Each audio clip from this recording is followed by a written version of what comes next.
School unobstructed. He was not encountered by an officer, police officer. There was no gunfire there. Questions remain as far as why officers were forced to wait 40 to 60 minutes before either going inside or finally getting inside to confront that shooter. If they waited 45 minutes to an hour to go inside the school and stop the shooter, well, in all likelihood, wouldn't most of those little kids have bled to death by then? A dramatic new video of desperate parents trying to force their way closer to the scene, watching and waiting all of that time for officers to make their way into the school. Let us do this, man. Let us do this, man. Come on. Let us do this. It's good news. We need to get everybody back. It's already been about an hour and they expect me to get the kids all out.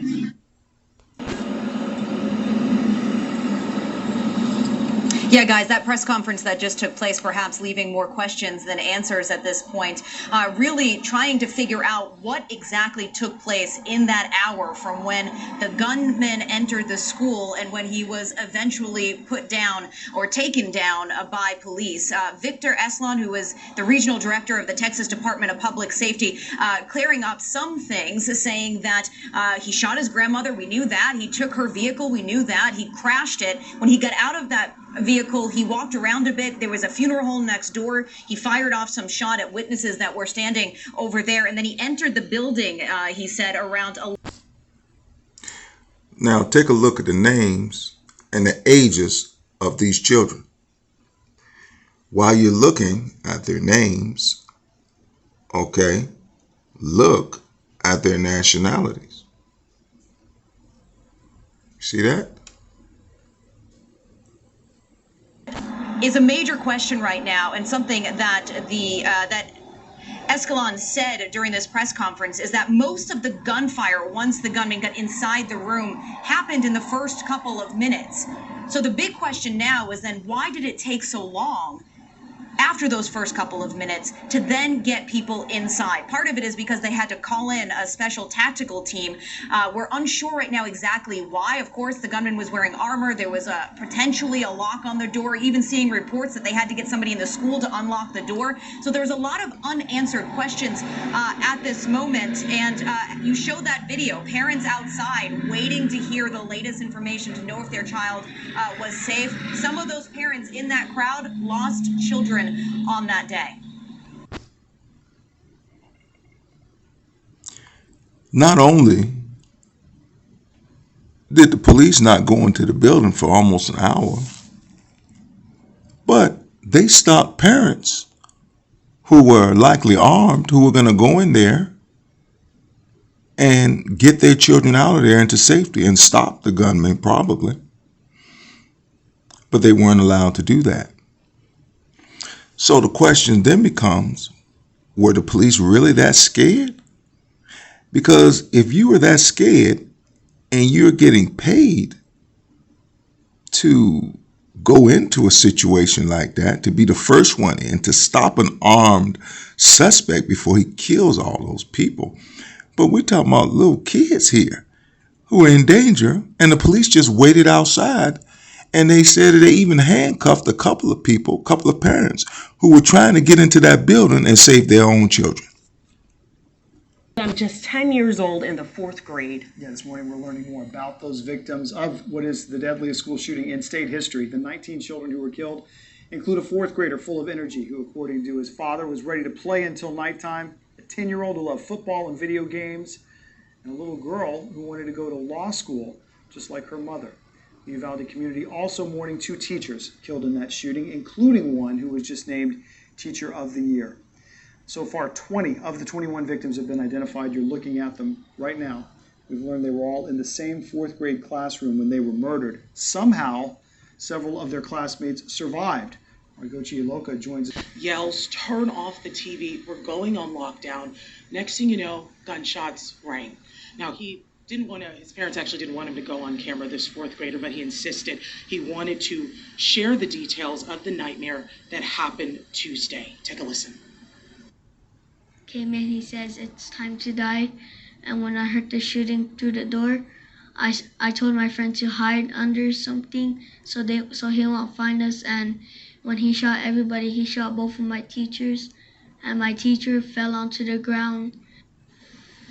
He says that his teachers, Miss Irma Garcia and Miss Eva Morales, saved their lives. The boy went on to say a girl tried to call police, but when the shooter heard her, he shot her. Cops barged into the classroom, according to him, and a shootout followed. He says police then called out, telling kids to yell, "Help if you need help." The boy says the shooter then killed her, and all of his and several other kids in the classroom hid. There's a table and there's a black curtain on top, and then I told my friend to hide under there, and then one of my classmates got shot 5 times, but when the cops came into our classroom, he said, "Oh my God," when he saw all the dead bodies and blood. Now, Uvalde, Texas is a city in the county of Uvalde County, Texas. And the population is about 16,000. And the city itself was founded in 1853. Now, why is this important? Well, Uvalde is roughly about 54 miles east of Mexico. It's a border town, basically. That's what it is. It's on the border of America and Texas, and Mexico. And according to the statistics, 70-something% of Uvalde, Texas residents are Hispanic.